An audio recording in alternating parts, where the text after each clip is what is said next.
अस्सलाम वालेकुम, कैसे हो मेरे बेटे आप? वालेकुम सलाम सर, आप कैसे हैं? अल्लाह का करम है। अपने सबसे पहले बेटा नाम बताओ। सर मेरा नाम मोहम्मद आसिम है। Very good. कहाँ से बिलोंग करते हो आसिम आप? सर मैं कराची से बिलोंग करता हूँ। अच्छा, तो आपने कराची डिस्ट्रिक्ट से फिर एग्जाम दिए हैं? सर मैं एक्चुअली बिलोंग कराची से करता हूँ, ठीक है, लेकिन मेरी जो डॉक्यूमेंटेशन वगैरह सारी है वो सांगड़ की हैं। तो मेरा एग्जाम ओके जो कंसीडर होगा वो सांगड़ डिस्ट्रिक्ट से होगा, बट मैं रहता कराची में, बॉर्न और रोज में यहीं पर ही हूँ। Okay okay okay. अच्छा जी, तो फिर मेरे बेटे ये बताओ कि आपने सांगड़ डिस्ट्रिक्ट से जो पीएमडीसी में स्कोर किया वो क्या स्कोर किया? सर मैंने इस बार 163 स्कोर किया माशाल्लाह से, आउट ऑफ अरे 180। माशाल्लाह, मुबारक हो यार, बहुत बहुत आपको। और एग्रीगेट कितना बना बेटा? सर 88.88% बन रहा है इस बार एग्रीगेट, अल्लाह का शुक्र है। माशाल्लाह माशाल्लाह। इस पे तो इंशाल्लाह ताला एमबीबीएस के चांसेस हैं स्ट्रॉन्ग आपके माशाल्लाह। पास, अल्लाह ताला आपको कामयाब करे आगे जाके। अच्छा बेटा ये बताओ, एक इंशाल्लाह। चीज ये शेयर करो हमारे साथ कि तुम इम्प्रूवर हो या फ्रेशर स्टूडेंट हो? सर मैं एक्चुअली इम्प्रूवर हूँ। क्यों जरूरत पड़ी थी इम्प्रूव करने की? सर वही प्रॉब्लम आ गई थी कि कोटा के अंदर जो सीट्स होती है, मतलब कोटा फैक्टर में जो सीट्स हम्म। मिलती है बच्चों को बहुत लिमिटेड मिलती है। अब सांगड़ के अंदर ये है कि उनका स्कोर ऑन एन एवरेज ही रहता है, मतलब उनका स्कोर है आउट ऑफ हो गया जैसे 185 या हम्म। 187 इतना रहता है, इससे ज्यादा नहीं होता और अच्छा, इससे यहाँ नॉर्मल पे कम भी जरा नहीं सा होता। क्लैरिटी कर लास्ट दो टाइम मुझे क्योंकि इस याद दफा है बच्चों को लगता है कि 180 स्कोर होता है। पिछले साल तक 200 होता था। क्या था। जी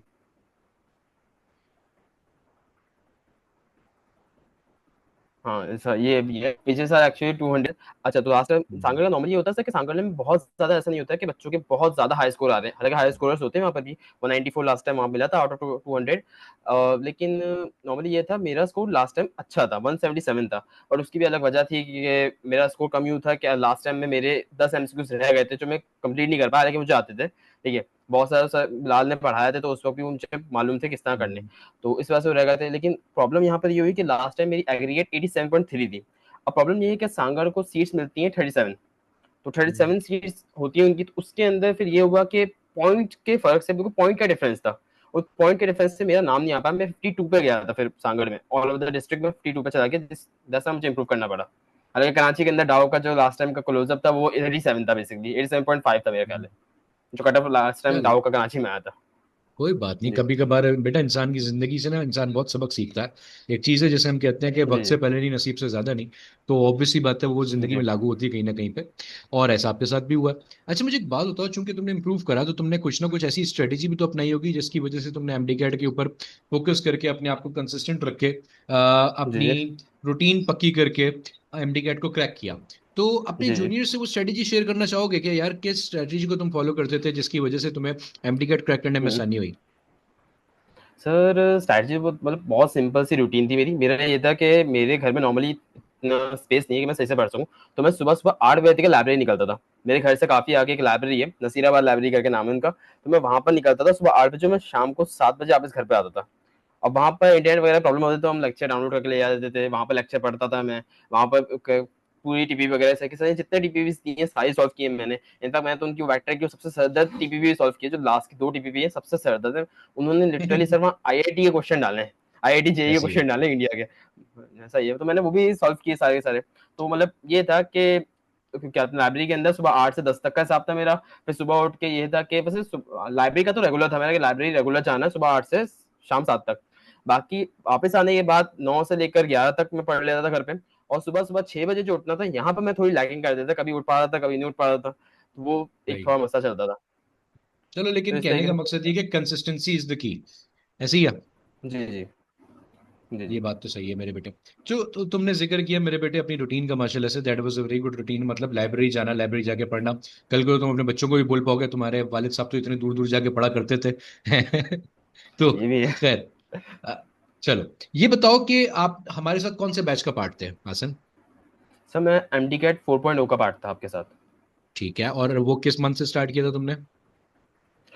सर मैंने एक्चुअली मैं ज्वाइन तो मैंने फैब्रवरी से कर लिया था, क्योंकि फैब्रवरी में पता चल गया था हम्म। कि मेरिट लिस्ट के ऊपर क्या नाम नहीं आया मेरा 52 के ऊपर। और फिर मैं सही। फिर दूसरी यूनिवर्सिटीज का इंतजार कर रहा था, गम्बत हो गई, लेकिन गम्बत का भी पता नहीं चला मुझे, और मुजफ्फराबाद का भी पता नहीं चला कुछ। तो फिर मैंने फैब्रवरी में हम्म। इनरोल कर लिया था। लेकिन मैंने प्रिपरेशन स्टार्ट की रमजान के बाद, क्योंकि वो फिर 2 महीने मेरे हार्ट ब्रेक में निकल गए, तो एक लंबा सा हार्ट ब्रेक चल वो रहा था तो मेरा भी काफी। चलो खैर हो गई, कोई बात नहीं। अच्छा, उस दौरान भी तुमने इतना तकरीबन थोड़ा सा लेट ही ज्वाइन करा रेगुलर बच्चों के हिसाब से तो। और चलो आपने लगा ले मार्च, लगा लेते हैं कि अभी मार्च से पढ़ना शुरू करा फॉर जी जी एग्जांपल। ठीक है। मार्च से लेके अक्टूबर 26 तक जी आपके जी पास, जब तक आपका एग्जाम नहीं हुआ, कितनी दफा कोर्स रिवाइज किया आपने? जी जी। सर मैंने एक्चुअली में लाइफ में जो कोर्स रिवाइज किया था ना सर के पास से, हम्म। वो लाइफ के अंदर मैंने एक बार प्रॉपर कोर्स रिवाइज कर लिया जैसे सर ने पढ़ाया था मैं, पूरा हम्म। प्रॉपर। ठीक है, उसके बाद हुआ ये कि मैं हमेशा उनके नोट्स को रिवाइज करता था, हर बार नोट्स को। मुझे कहीं भी ऐसा होता है कोई प्रॉब्लम आ रही है, कोई मैं पॉइंट भूल रहा हूँ, मैं दोबारा जाके वो लेक्चर को दोबारा से निकालता था सर के, और वहां से पढ़ना शुरू कर देता था। मैंने मल्टीपल टाइम ऐसा हुआ है कि मैंने नोट्स को मल्टीपल टाइम रिवाइज किया, मल्टीपल टाइम के लेक्चर निकाल के उन्हें रिवाइज करना शुरू किया। प्रॉपर मतलब प्रॉपर मैंने एक बार रिवाइज किया था, प्रॉपर मैंने एक बार पढ़ा था, लेकिन रिवीजन मेरा बहुत मल्टीपल टाइम किया है उनका। और उसके बाद मैंने एनएडी दिया, मैंने एनएडी के 2 राउंड दिए, मैंने एकेयू का राउंड दिया, मैंने नम्स का राउंड दिया, उसके बाद मैंने एमटीकेट दिया लास्ट के अंदर। मतलब अच्छी खासी प्रैक्टिस तुम अपने साथ लेके गए। अच्छा। तो यार ये एमडी जी केट जी। वाले बच्चे समझ को लगता है कि कहीं और के टेस्ट नहीं देने चाहिए, कोई फायदा नहीं होता हमारे पास, हम डायरेक्टली एमडी केट देंगे। तो तुम्हें कोई फायदा हुआ ये डिफरेंट यूनिवर्सिटीज के टेस्ट देने से? क्या फायदा हुआ? सर इसका मतलब आप अगर बच्चे कोई इस इम्पैक्ट तरह है से इसका? कंपेयर कर रहे हैं ना कि वहाँ के सर इम्पैक्ट है, लेकिन इम्पैक्ट के भी अलग अलग एक अलग जॉनरा है इम्पैक्ट का। अगर बच्चे ऐसे कंपेयर करते हैं कि वहाँ के क्वेश्चन एमडीकेट में लेंगे, तो ये तो एक जनरल सी बात है, एमडीकेट का पैटर्न लगेगा, वहाँ का पैटर्न लगेगा। लेकिन हाँ एक बिल्कुल सबसे सही है। बड़ी बात ये है इसकी कि जब आप वहाँ बैठते हो ना, तो आपको पता चलता है कि आपको क्राउड में बैठना है। एट द अच्छा। एंड जो आपको क्राउड में बैठना है, स्ट्रेस कॉम्बैट करना है, वो बहुत जरूरी है। कि एमडीकेट में आपको सब आता ही होगा, आखिर में जो स्ट्रेस कॉम्बैट करना है ना, वो आपको बहुत बड़ा लैक दे देगा। मैं पर्सनली कुछ बच्चों को ऐसे जानता हूँ, इनफैक्ट कुछ मेरे ही जानने वाले ऐसे हैं जो स्ट्रेस को कॉम्बैट नहीं कर पाते, और इस वजह से वो एमडीए करने लैक कर जाता है। इनफैक्ट लास्ट टाइम मैंने भी ऐसे ही लैक किया था, मेरे 10 क्वेश्चन ऐसे ही लैक हुए थे कि आईबीए ले रहा हाँ, था। आईबीए टाइम का ये था कि मैनेजमेंट आईबीए ऑब्वियसली। मुश्किल तरीन क्वेश्चन बनाता है, और सर आईबीए का ये भी है कि वो मुश्किल तरीन पेपर बनाता है। आईबी टाइम बताता नहीं है, आईबी आधा टाइम, हाफ एन आवर के बाद टाइम बताएगा आपको। आईबी ये कि वो बहुत ही रिस्पॉन्सिबली आपको आवर टू आवर नहीं बताएगा कि 1 आवर हो गया, ये हो गया। वो जस्ट हाफ हो गया टाइम अब बताएगा, तो उसके बाद आधा घंटा रह जाएगा आखिर में, तब बताएगा। तो वहां पर आपको स्ट्रेस कॉम्बैट करना है, अपने आप को मैनेज करना है। लास्ट टाइम मैंने तो बहुत गलती है कि मैं नाश्ता करके भी नहीं गया था, सुबह सुबह रात को देर से सोया था, इतनी गलतियां मैं करके बैठा था लास्ट टाइम। तो जब मैंने वापस से मल्टीपल टेस्ट दिए ना, तो वहां पर ये था, मुझे इतना पता था कि मुझे आसपास के बच्चों के बीच में बैठना है, मुझे मालूम था कि मुझे स्ट्रेस को कैसे कॉम्बैट करना है, मुझे अपनी ओवर थिंकिंग को कैसे कंट्रोल करना है, सिर्फ खुद पे फोकस करना है। तो वहां भी हाँ बैठे जी, हुए हाँ जब मैंने जी। देखा था कुछ बच्चे ऐसे थे जो लगे हुए थे एक दूसरे के ऊपर, मतलब बातें कर रहे थे आपस में फुल, और वो खुद को कहीं ना कहीं मेरा ख्याल है मैनेज ही कर पाया। तो मैंने देखा था स्ट्रेस टेस्ट के बीच में किस तरीके से वो लोग बेसिकली कॉम्पीट कर रहे थे, किस तरीके से वो सफर कर रहे थे अपनी छोटी छोटी गलतियों की वजह से। तो वो चीज मैंने लिटरली सारे टेस्ट से सीखी थी। सर शाफे बहुत अच्छा गाइड करते हैं, सब बिलाल ने कहा था 8 बजे सो जाना, हालांकि मैं 9 बजे सो जाता। खैर तो वो सब चीजें की चलो थी। गुड है। बिल्कुल, देखो टीचर्स की जो बात है वो मानना, आपके पास आपको कामयाबी की सीढ़ी हुई है भाई, जी उस्तादों जी की बात मानोगे तो जी जी। यकीन करो उसमें वो तजुर्बे हम्म। का निचोड़ है, वो सारी बातें वही आगे लेके जाती हैं आपको। अच्छा। जी जी। चलो, तुमने दो टीचर्स का जिक्र कर दिया तो ये भी पूछते चलते हैं भाई, तुम्हारा फेवरेट टीचर कौन है फिर? सब ये वो क्वेश्चन है इसके ऊपर लिटरली मैं भी कंफ्यूज हो जाता हूँ। तो सच है कि मेरे जो फेवरेट टीचर है, मतलब अगर आपके पूरे बैच में से मैं बताऊं, तो अब मैं एक का नाम लेना चाहूंगा, लेकिन फिर मुझे फिर ये होता है कि दूसरे टीचर्स भी मेरे बहुत अच्छे। चलो तो रेट वैसे कर तो दो, मेरे रैंक फेवरेट कर दो, टीचर, मेरे फर्स्ट फेवरेट, सेकंड फेवरेट, ऐसे कर दो। सर फर्स्ट फेवरेट पे तो मैं हमेशा बिलाल सर को रखूंगा। बिलाल भाई मोस्ट फेवरेट टीचर है मेरे, उनके तो मैंने मतलब आपको इतने बताऊंगा फेवरेट कि सर कि से भाई लिटरली बन चुके हैं वो, हैं? वो literally to be very honest, क्योंकि हुआ ये था कि जब मैंने उनसे पढ़ रहा था ना ऑनलाइन, अच्छा मैंने हम्म। पढ़ा भी कैसे, मैंने लिटरली ये हुआ, मेरे भाई पहले उनसे पढ़ते थे। वो जब मैं सही। सेकंड ईयर फर्स्ट ईयर में था, तो मेरे भाई पढ़ते थे बिलाल भाई से। ठीक है, और जब मेरे भाई पढ़ रहे थे, तो मैंने अपनी मदर को कहा था कि इतना इम्पैक्टफुल नहीं है ऑनलाइन पढ़ने, कैसे इम्पैक्टफुल होगा। क्योंकि एक स्टीरियोटाइप मेरे माइंड में था हम्म। कि क्या इम्पैक्टफुल होगा, कि उस वक्त में एक बना होता है सर, सोसाइटी का स्टीरियोटाइप होता है, फिर आप भी जिस सोसाइटी में रहते हो, तो आप भी उस सोसाइटी को कहीं ना कहीं ब्रिंग कर रहे होते हो, बिल्कुल। ऑफलाइन इम्पैक्ट को ही होता हम लोग है फोकस सोसाइटी करते हैं में। ज्यादा। जी। तो यहाँ पर ये था, तो मैं बिलाल भाई को लिटरली वेरियंस में बिलाल भाई को इतना कुछ उस वक्त ना जानता था, ना मेरा ये था कि बिलाल भाई को बहुत अच्छे है। ये मेरी बहुत बड़ी गलती है जो मैं कहता था उस वक्त। लेकिन फिर जब हमारा एमटीकेट हुआ ना, डाउ का एमटीकेट खत्म हो गया हमारा, 182 मैंने स्कोर कर लिया आउट ऑफ 200। उसके बाद मेरा एमटीकेट कैंसिल हो गया, रिकंडक्ट हुआ आईबीए का, और आईबीए का लोगों ने इतना हुधम मचाया हुआ था कि इतना कोई खराब पेपर बनाता है आईबीए, जो कि एक हद तक कहीं ना कहीं सही भी है। आईबीए थोड़ा पेपर में थोड़ी लैकिंग कर देता है, उनकी थोड़ी लैकिंग है पेपर के अंदर, कीज के अबाउट हो, थोड़ा बहुत पेपर से थोड़ा आउट जाना, ऐसी लैकिंग है। तो वो एक सेकेंडरी चीज है। बट उस वक्त ये था कि हमारी एकेडमी हमें पढ़ा चुकी थी, हमारे पास कोई दूसरा सोर्स नहीं था, हम कहाँ से पढ़ते। और हमें पास ये था बस रिवीजन करते रहो और टेस्ट देते रहो। तो और मेरे जो वहाँ के एकेडमी के भी टीचर थे वो बहुत अच्छे थे, लेकिन मुझे आउट ऑफ द सोर्स जाके नहीं फेवर कर सकते। उससे बिलाल भाई सामने आए थे यूट्यूब के ऊपर, मुझे किसी ने लिंक शेयर किया, मुझे किसी ग्रुप में लिंक मिला था, मुझे याद है बिलाल भाई का। मैं जब क्लिक किया तो उस वक्त मुझे लिटरली महसूस हुआ कि कोई कोई नहीं है तो बिलाल भाई तो है एटलीस्ट हमारे लिए। तो फिर वहां से मैंने बिलाल भाई से ऑनलाइन पढ़ना शुरू किया। तो उसके बाद से मुझे बिलाल भाई से ज्यादा मतलब फर्स्ट रैंक पे मैं फिजिक्स में रखता हूँ ना कहीं भी किसी को, तो बिलाल भाई है। और सेकंड रैंक पे मैं रखता हूँ सर शाफी को। उन्होंने मेरी बायोलॉजी बहुत अच्छी की। हालांकि मेरे एक दूसरे टीचर थे अदनान शमसी, वो मेरे अकेडमी के थे, वो भी मेरे बहुत फेवरेट टीचर है, मोस्ट फेवरेट टीचर मेरे वो हैं। लेकिन उनके बाद जो मेरे पास एक आते हैं ना सबसे अच्छे टीचर जिन्होंने मेरी बायोलॉजी को बहुत ज्यादा इंप्रूव करवाया, वो सर शाफ हैं। उन्होंने मुझे लिटरली मतलब सिम्टम्स देख के मेडिसिन के सिम्टम्स देख के मैं डिजीज बता सकता हूँ किसी की भी कि कोई सिम्टम्स ऐसे हैं तो उनमें क्या डिजीज पॉसिबल है, इतना उन्होंने मुझे शार्प किया। फिर हमारे पास एक सर हमारे बहुत फेवरेट है ससाद, केमिस्ट्री के अंदर, जो केमिस्ट्री का उन्होंने मुझे पढ़ाया इंडक्टिव इफेक्ट और फिर स्टेरिक हिंडर्स वगैरह और पता नहीं क्या क्या चीजें जो हमारी बुक में नहीं है वो मुझे पढ़ा के बैठे हैं वो। और फिर उसके बाद अगर मैं फोर्थ पे रखूँ ना, तो फोर्थ पे हमारी डाउट टीचर मैंने मिस आती है, मिस हमना। सर मैंने सबसे ज्यादा परेशान उन्हें किया। आप यकीन माने कभी उनसे पर्सनली पूछिएगा मैंने उन्हें कितने मैसेजेस किए हैं। कहते हैं हम्म नम्स के बाद ना मेरा 82.9 बना था, ठीक है वहां हम्म। पर। तो मैं बहुत स्ट्रेस हो गया कि 82.9 लास्ट टाइम 87 के ऊपर, एमडी गेट में 87 में तुम्हारा एडमिशन नहीं हुआ, नम्स की 82.9 का मतलब है तुम्हारी प्रिपरेशन लो है। मैं बहुत ज्यादा स्ट्रेस में आ गया। मैंने मिस को मैसेज किया मिस आप मुझे बता दें किस तरह काम करना, मैं रातों को जाके पढ़ लूंगा, बस मैं सिलेक्शन चाहता हूँ। उन्होंने मुझे उस वक्त बहुत समझाया कि तुम रिलैक्स रहो, सबसे पहले तो तुम्हें रिलैक्स रहना चाहिए, ठीक है। उन्होंने मुझे समझाया कि इसका दोनों अलग अलग पैटर्न है, दोनों अलग अलग जनर है, नम्स अलग है एमटीकेट अलग है, दोनों डिफरेंट चीजें। उन्होंने मुझे बहुत समझाया। उसके बाद से लिटरली ये बात मैं कैसे कह रहा हूँ, लेकिन ये है कि मैंने उन्हें पर्सनल मैसेज करके बहुत तंग किया है, बहुत उन्होंने मुझे गाइड किया, सबसे ज्यादा मुझे उन्होंने गाइड किया है, जो हालांकि बात है। वैसे मना है और बस डाउट टीचर्स को पर्सनल मैसेज मना है, करना। मैसेज करना मना है। लेकिन उन्होंने कहा था कि चलो। फिक्र मत करो, तुम लास्ट का महीना चल रहा है, तुम बहुत स्ट्रेस में हो, तुम कर सकते हो। फिर मेरे लिए सर मुइज आते हैं, हमारे फिजिक्स के जो डाउट ग्रुप के टीचर हैं, उन्होंने बहुत अच्छे से मुझे हैंडल किया, फ्लूइड डायनामिक्स से काफी अच्छे उन्होंने मुझे गाइड किया है, बाकी सब चीजों में भी। चलो तो बहुत अच्छी बात है मेरे बेटे। तुमने एक तरीके से सारे ही टीचर्स को केटर कर दिए यहाँ पे। बड़े अच्छे तरीके से तुमने जवाब दिए इस मैंने सवाल का। चलो गुड हो गया। बात यार अब ये बताते हैं कि चलो आप तकरीबन हमारे साथ अगर हम मार्च से भी लगाते हैं तो आप 6 से 7 महीने का साथ है आपका हमारे साथ, ठीक है। जी जी हाउ जी would you describe the quality of education which was provided to you. अच्छा, इसमें थोड़ा सा ध्यान में ये सर। चीज भी रखना, क्योंकि पिछले साल आपने मेरे ख्याल जी से ऑफलाइन भी पढ़ा, इस साल आपने ऑनलाइन पढ़ा। जी जी तो ऑफलाइन जी versus ed tech education system, जिसको हम ऑनलाइन सिस्टम भी कहते हैं, जिसमें एजुकेशन को टेक्नोलॉजी जी के साथ हम लोग मिक्स कर देते हैं आपके पास, ठीक है। जी जी what is the main difference between that, और बच्चे को क्या चूज करना चाहिए।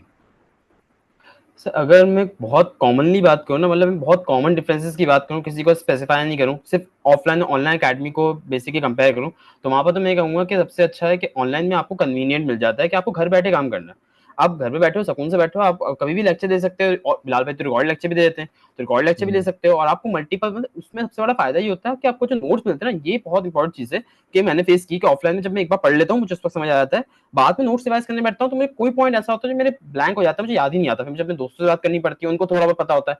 लेकिन ऑनलाइन में क्या है कि अगर बिलाल भाई के रिकॉर्ड लेक्चर्स हैं तो मुझे कोई भी पॉइंट ब्लैंक हो गया ना, मैं जाऊंगा वो लेक्चर दोबारा से खोलूंगा, सब कुछ क्लियर कर लूंगा। तो मतलब बहुत ज्यादा क्लैरिटी मुझे ऑनलाइन में बहुत ज्यादा मिलती है, तो ये तो हो जाता है। और दूसरा ये कि आपको ट्रैवलिंग नहीं करनी पड़ती, ट्रैवलिंग में आप थकते नहीं हो, ट्रैवलिंग का टाइम बच जाता है, ट्रैवलिंग के लिए जो पैसे वगैरह आप दे रहे हो तो कन्वीनियंस पे वो बच जाते हैं। मल्टीपल चीजें ऐसी हैं, ऐसे ही है। ठीक है। और ये होता है कि आप फोकस रहते हो, क्योंकि जब ऑफलाइन में ये कि आप कहीं ना कहीं मेरा ख्याल है फोकस डाइवर्ट भी होता है। वो हम कहते हैं ना कि कहते हैं 18 के बच्चे हैं तो थोड़ा फोकस डाइवर्ट हो जाता है, दूसरी बहुत सारी चीजें। तो ऑनलाइन में इसीलिए ऐसा नहीं होता। हालांकि ऑफलाइन में ये कि आप फ्रेंड्स वगैरह बनाते हो, फिर वो एक अलग एक्सपेक्ट है, उसके बारे में मैं भी कुछ नहीं होगा। और अगर मैं हम्म स्पेसिफिकली बात करूं, मैं बिलाल भाई की अकेडमी को और किसी दूसरी अकेडमी को, कराची की दूसरी अकेडमी को कंपेयर करूं, तो वहां पर तो मैं हमेशा कहूंगा कि जैसी क्वालिटी बिलाल भी प्रेफर कर रहे हैं ना इस वक्त, जैसी वो प्रोवाइड करते हैं और जिस प्राइस में प्रोवाइड करते हैं, वो अप टू द मार्क है। मतलब मैं टू बी वेयर, ये मुझे बात तो बहुत बार सच ऐसा है। दिखा है कहीं ना कहीं कि सच्चाई है कि कहीं ना कहीं आपने इंडिया में ना फिजिक्स वाला का नाम सुना होगा, नहीं आलक पांडे, एक फिजिक्स वाला एक यूट्यूब चैनल है। मुझे कहीं ना कहीं पता है क्यों लगता है कि पाकिस्तान के जो फिजिक्स वाला का जो मार्क है ना, वो कहीं ना कहीं बिलाल भाई टच करना चाहते हैं। सच्चाई ये मुझे ये लगती है कि बिलाल भाई कहीं ना कहीं एजुकेशन को उस लेवल पे लेके जा रहे हैं जो मतलब नॉर्मली नहीं होता। हम ऑफलाइन अकेडमी, की मैंने ऑफलाइन अकेडमी पर्सनली पढ़ाया भी है, तो मैंने देखा है ऑफलाइन अच्छा अकेडमी किस तरह माशाल्लाह। चलता है इंटरनल। जी जी, अल्लाह का शुक्र है। तो इंटरनली किस तरह चलता है, किस तरीके से मतलब वो लोग कहीं से ऑफलाइन अकेडमी है, डिफरेंट डिफरेंट है। कुछ लोग कुछ ऑफलाइन अकेडमी ऐसी है जहाँ पर वो सिर्फ पैसे को ग्रैब करने के चक्कर में होते हैं और क्वालिटी ऐसे पे ही है। इतना फोकस नहीं करते। कई बार ऐसा होता है कि क्वालिटी फोकस तो करते हैं लेकिन ओवरऑल नहीं करते, कुछ सब्जेक्ट की क्वालिटी अच्छी हम्म रख दी, कुछ के अंदर वो कहते हैं हल्का फुल्का भी चल जाएगा। देखिए बिलाल भाई का ये कि वो हर एक सब्जेक्ट के अंदर बेसिकली हर एक सब्जेक्ट को बहुत मेनली कंसीडर करके चलते हैं। मैं सबसे बड़ी एग्जांपल दूंगा, उन्होंने मिड ऑफ द सेशन में ना, हमारा जब कहते हैं लॉजिक खत्म हो गया था ना, तो उन्होंने एक नए टीचर को लेकर आए थे सर फैजान को। जिन्होंने दोबारा लॉजिकल रीजनिंग पढ़वाई थी। बिल्कुल ऐसी है। और ये बहुत बड़ी बात है कि आपकी लॉजिकल रीजनिंग एक बार खत्म हो चुकी है, आपके रिकॉर्ड लेक्चर पूरे पढ़े, लेकिन आपके बच्चों के कहने पे आप दोबारा एक बार लॉजिकल रीजनिंग लेके आ रहे हो। हालांकि आप मुझे कोई ऑफलाइन अकेडमी दिखा दें, खैर आपसे तो मैं नहीं कहूंगा, लेकिन कोई मुझे दिखा दे कि ऐसा कहते हैं कोर्स खत्म होने के बाद कोई नया टीचर आया दोबारा से उस कोर्स को पढ़ाए, ऐसा कहीं नहीं होता। ये ऐसी सिर्फ ही होता बिलाल है, भाई ऐसी ही है जो ये कर सकते हैं। इसके अलावा कोई, मेरा नहीं ख्याल ऑल ओवर द पाकिस्तान भी कोई अकेडमी ऐसा कर सकती है। इनफैक्ट अगर आप यूनिवर्सिटी कुरिकुलम को भी देखें ना, तो यूनिवर्सिटी कुरिकुलम में जस्ट यही है कि आप पे थोप दिया, आपको करना है। अब क्योंकि आपको भी बिलाल भाई जैसे करना है। पूरी जी बिल्कुल, मतलब लेकिन बिलाल भाई पूरी रिस्पॉन्सिबिलिटी लेके चलते हैं, पूरी, मतलब हर एक चीज को फोकस करेंगे, हर चीज को कंसिडर करेंगे, ठीक है, हर एक की परफॉर्मेंस को कंसिडर करेंगे। मैं कभी कभी इतना हैरान होता हूँ, मतलब ये बिलाल भाई जो है, मतलब कैसे ऐसा है कि वो अपना हर टीचर इतना मेंटेन करके चलते हैं। मतलब ये बहुत मुश्किल चीज है। एक होता है कि आप पैशनेट हो, आप कुछ आप कुछ करना चाह रहे हो, तो आपका पैशन, आपकी चीजें उसमें आपकी एनर्जी होती है, लेकिन वही एनर्जी, वही पैशन पूरी टीम में मेंटेन करना एक बहुत मुश्किल चीज है, जो मैंने तो बहुत बार फेस की है। क्योंकि बहुत मुश्किल होता है कि आपका टीम का हर एक इंसान वैसे ही नहीं होता जैसा आप हो, ठीक है, लेकिन बिलाल ऐसी से ही है। मेंटेन करके रखते हैं। पता नहीं, मतलब ऐसा होता है कि वो रेत में सुई ढूंढ के लाते हैं शायद, मुझे कई बार ऐसा लगता है, पता नहीं कहाँ कहाँ से छांट छांट के टीचर लेके आते हैं, लेकिन वो लाते हैं, जो सच्चाई है। मेहनत तो है सर बेटा इसके पीछे बहुत, खैर। अच्छा, चलो बहुत आगे सर। बढ़ते हैं, अगले हिस्से पे चलते हैं। अगला हिस्सा, हाउ जी जी। Important is testing system for MD CAT examination. सब बहुत इंपॉर्टेंट है, सबसे ज्यादा इंपॉर्टेंट टेस्टिंग सिस्टम है। अच्छा, यहाँ पर मैं खुद से अगर डिस्क्राइब ना अपने हिसाब से कि जो मुझे लगता है, मेरा मानना है कि आप जितनी प्रैक्टिस करोगे आपके रिफ्लेक्स उतने शार्प होंगे। हालांकि ऐसी है। एमडीगेट के वक्त आपकी कॉग्निटिव एबिलिटी ज्यादा यूज होती है, आपका वॉलंटरी कंट्रोल ज्यादा यूज होता है, ठीक है, लेकिन कई बार ऐसा होता है कि आपने क्वेश्चन पढ़ लिया, क्वेश्चन आपने पढ़ लिया, अगर आप ऐसा होता है ना, आपने बहुत ज्यादा प्रैक्टिस की, 10,000 20,000 क्वेश्चन करके बैठे, तो वहाँ ये फायदा बहुत होता है कि आपने क्वेश्चन पढ़ा, आपको गलत आंसर, आपको आंसर दिख रहे होंगे सारे सेम होंगे, बट कुछ भी करके आपका हाथ जो है सही आंसर की तरफ ही जाएगा, क्योंकि आपके रिफ्लेक्स इतने शार्प हो जाते हैं।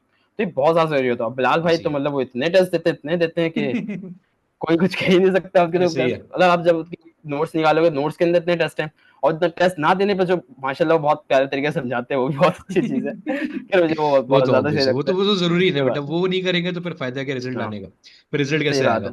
वो फिर तो आप जरूरी है। करते हैं जो बात है। एक अम्मा की जी जी। चप्पल और टीचर के ताने, ये तो लाजमी है ना मेरे बच्चे सक्सेस की बहुत खाने के जरूरी लिए। है, जो बात है, ठीक है। जो बात चलो, अच्छा, ये बताओ कि चलो टेस्टिंग सिस्टम की जब बात चल रही थी, तो हमारे पास अभी आखिर में आपके पास आपकी एक्चुअल टेस्ट सीरीज चली, उससे पहले बाई वीकली टेस्ट चल रहे थे, उसके बाद है। जी एफएलपी जी। सीरीज भी हम लोगों ने ला दी आपके ऊपर, कि ये लो ये जी लो जी। ये बोझ भी संभालो। जी जी। तो ज्यादा मुश्किल क्या लगा, एफएलपी या एमडी गेट? सर दिए मुझे थे तुमने एफएलपी सारे, ज्यादा पहले ये मुश्किल बताना, लगे थे। सारे एफएलपी दिए थे? सर मेरे आखिर के 2 एफएलपी रह गए थे। मैंने बाई वीकली टेस्ट तो उस वक्त जो था, बाई वीकली को तो मैं कंटिन्यू नहीं कर पाया था, लेकिन जब मैं दोबारा करना चाहता तो पोर्टल पे बाई वीकली अवेलेबल नहीं थे। लेकिन जो भी मंथली टेस्ट आए थे, और फिर वो कहते हैं चैप्टर वाइज टेस्ट आए थे ना, वो मैंने हम्म। पूरे प्रॉपर कंटिन्यू करे, सारे कंप्लीट किए। गुड हो गया। अच्छा, मैंने उसके साथ साथ सारे बोर्ड्स की बुक के ना लास्ट के एक्सरसाइज के भी क्वेश्चन जो थे ना, सर बिलाल ने कहा क्या क्या रखा था कि एमसीक्यू सबके सॉल्व बिल्कुल। करके जाना। तो मैंने फिजिक्स, केमिस्ट्री, बायोलॉजी तीनों में सारी बोर्ड्स की बुक के लास्ट के एमसीक्यू सॉल्व किए। पंजाब की बोर्ड की माशाल्लाह। मैंने सारे न्यूमेरिकल भी सॉल्व किए। और फिर उसके बाद मेरे पास एक ऐप का सब्सक्रिप्शन पड़ा था, मैंने उसके भी तकरीबन 4-5 हजार क्वेश्चन सॉल्व किए। और फिर उसके बाद मैंने अपने बाई वीकली तो नहीं, मंथली और चैप्टर वाइज जो टेस्ट की 2 सीरीज चलाई थी सर ने, वो दोनों कंप्लीट की। उसके बाद में जो कहते हैं एफएलपी थे ना, उसमें 10 कंप्लीट किए थे।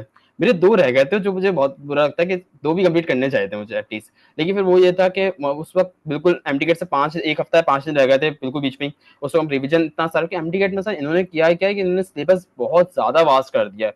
अल्थो उस सिलेबस के कुछ टॉपिक्स डालने, लेकिन आप भरोसा नहीं कर सकते ना, आपको पूरा टॉप चैप्टर ही पढ़ना पड़ेगा, ऐसे ही बिकॉज है। कहीं से भी क्वेश्चन आ गया फिर उस पर आप क्लेम भी नहीं कर सकते कि उनके पास ये, वो अपनी प्रेस रिलीज निकाल देंगे, हमारा कोई भी क्वेश्चन सिलेबस के बाहर का नहीं है। हर साल यही होता है, जो वो आ बात है, तो इस चुकी वजह से फिर आप कुछ है। क्लेम नहीं इस कर साल की सकते। भी आ गई है। अच्छा, ये जैसा कि आगे बिलाल भाई ने खुद कहा था कि चीज में गलती है, हम भी सब बच्चे भी कह रहे हैं, लेकिन प्रेस रिलीज आ गई फिर भी, जो बात है। नहीं नहीं, खैर उसके हवाले पे तो वो तो एक डिफरेंट डिस्कशन है, वो उस पर तो मामला कहीं और निकल जाएगा अगर जी उस पर बात करने बैठे तो जी। जी। इसका मतलब ये कि अच्छा, लेकिन सवाल वही रह गया, एफएलपी ज्यादा मुश्किल थे कि एमडी गेट का पेपर?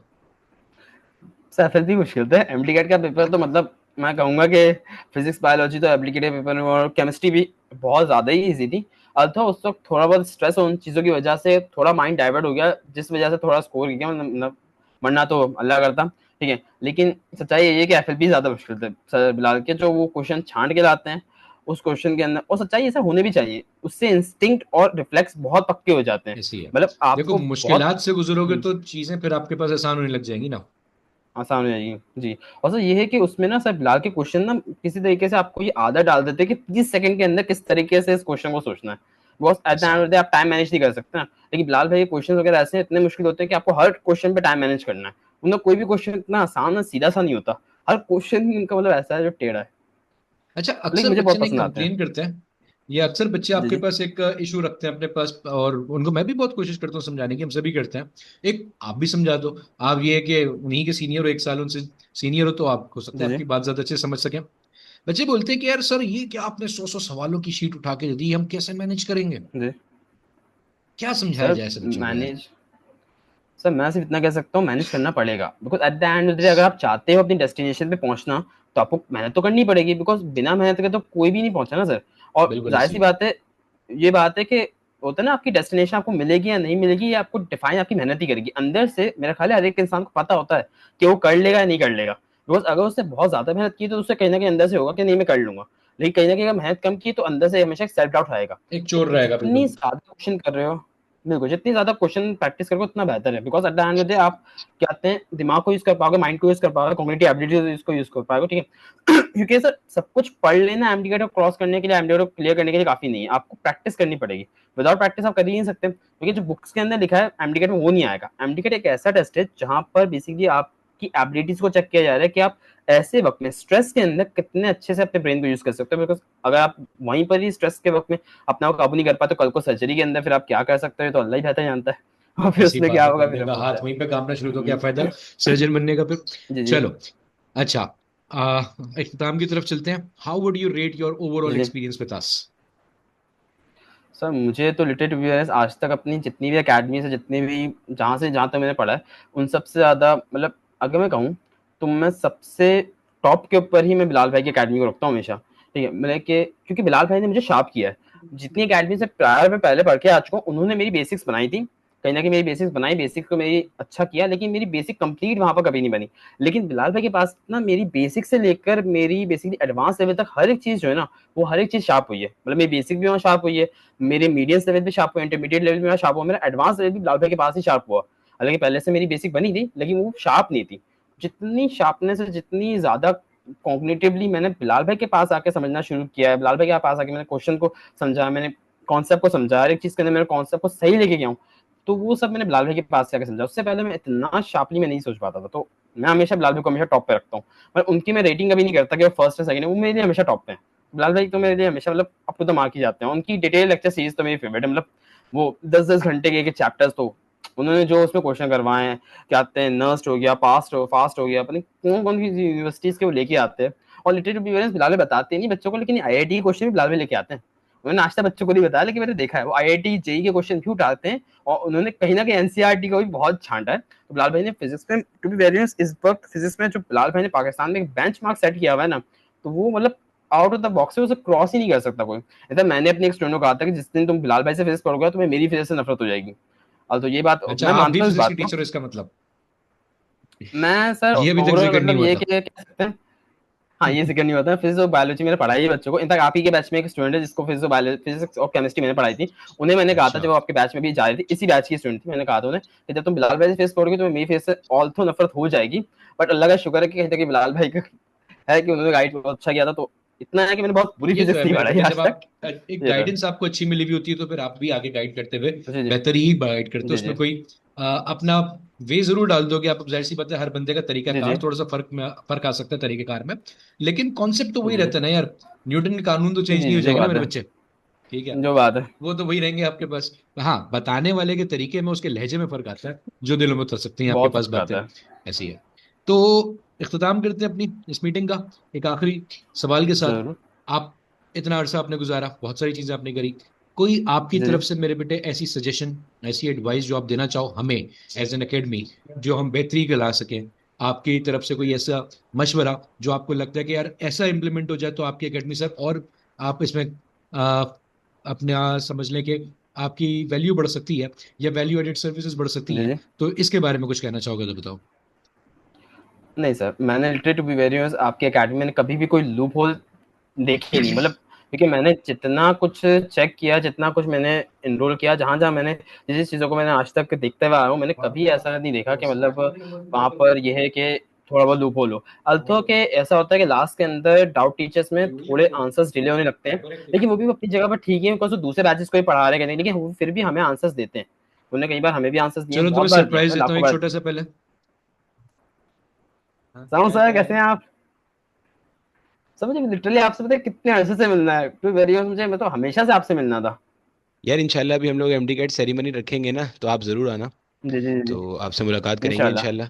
और बताओ पेपर कैसा किया था? इंशाल्लाह। अच्छा ही किया होगा डेफिनेटली। फिजिक्स में कितने अल्लाह का मार्क्स शुक्र आए, था, बहुत अच्छा कैलकुलेट किया। किए? सर मेरे फिजिक्स में 4 गलत हो गए, तो वो सिर्फ इसी वजह से कि मैं थोड़ा सा उस वक्त स्ट्रेस में आ गया था, बिकॉज मैं लास्ट टाइम ना मेरे 10 मार्क्स में 10 एमसीक्यूज में फिल नहीं कर पाया था, तो वो लास्ट का प्रायर ट्रॉमा था, तो उस वजह से। लेकिन मेरे सिर्फ 4 गलत हुए थे फिजिक्स में, बाकी अल्लाह का शुक्र पूरे सही गए थे। तो जो पूरे साल जो आपको टीपीपी दी थी और प्रैक्टिस शीट दी थी वो आपने सॉल्व की थी? जी जी सर। सर मुझे तो लग रहा था literally to be very honest, आपने पेपर बनाया, मतलब जो पेपर में जो क्वेश्चन थे वो कहीं ना कहीं ऐसा ही लगता है कि वो आप बना रहे हैं, कि एग्जैक्ट आपके लेक्चर से क्वेश्चन आए सर। नहीं भाई, और पता है आपको क्रॉस प्रोडक्ट जब हमारी आया था इतनी ना। हैसियत नहीं है कि हम पेपर बनाए। सही है। हम सिखा सकते हैं, अभी पेपर बनाने वाली पोजीशन भी नहीं आए हम, ठीक जी है। जी। तो और नहीं मतलब सर, लेकिन ओवरऑल लगता जर्नी यही आपकी है। बहुत अच्छी रही, इसका मतलब। अल्लाह का शुक्र सर, बहुत आ, जबरदस्त रही। आपने भी आदम जी से पढ़ा है ना? जी जी, आदम जी से। हाँ आपके 10 साल बाद मैंने क्लियर किया था। हाँ। आपने 10 साल पहले क्लियर कर चुके हैं मुझसे। मैंने 2014 में पढ़ा था आदम जी से। उस वक्त जो है ना वहाँ पे सर अमीन अकबर हुआ करते थे। लेकिन कुछ टीचर्स अभी भी हैं, जी जैसे जी। सर अब्दुल रहीम है, सर सलीम है। ये हाँ सारे सब तो टीचर्स रही जो है मैं, ना। अभी है वहाँ हाँ, पर। मतलब पहले जब मैं जी 2014 जी। में होता था तो सर अब्दुल रहीम टीचर हुआ करते थे, फिर मैंने एक इदारे में सर अब्दुल रहीम के साथ हम दोनों ने कॉमन पढ़ाया था। और अब तो जी जी खैर जी। काफ़ी टाइम हो गया। लेकिन जो है ना वो उस वक्त के टीचर्स हैं सारे, बड़े अच्छे रिस्पेक्टेड टीचर्स हैं सारे। जी जी, सारे सर। जब तो नहीं सर अभी पढ़ा रहे हैं वहाँ पर, और इसके अलावा एक सर समर अब्बास केमिस्ट्री पढ़ा रहे हैं वहाँ पर।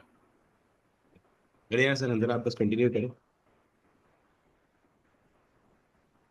चले भाई, कैसी रही गेस्ट अपेयरेंस? सर मतलब मुझे तो सर फिजिकली मिलना है। मैं लिटरली टू बी ऑनेस्ट बस सर इंशाल्लाह लास्ट से सेरेमनी में मतलब तुमसे फिजिकली मिलना मुलाकात चाहता होती है हूँ। बेटा। सेरेमनी इंशाल्लाह में सर, तुमसे इंशाल्लाह। मुलाकात रखते हैं इंशाल्लाह ताला। चलो फिर अपनी मीटिंग बर्खास्त करते हैं मेरे बेटा। Thank you so much for your time. बहुत अच्छा लगा तुमसे बात करके, थैंक यू यकीन सर। करो बहुत मजा आया मुझे बात करने जी में जी। तुम्हारे। और उम्मीद करता हूँ कि आगे अल्लाह का आने वाले शुक्र बच्चे सर। जो ये सुनेंगे उनको भी इससे बहुत फायदा पहुंचेगा। जी जी। ठीक है बेटा, इंशाल्लाह फिर इंशाल्लाह सर। सेरेमनी में मुलाकात करते हैं। अल्लाह हाफिज। इंशाल्लाह सर। अल्लाह हाफ़िज़।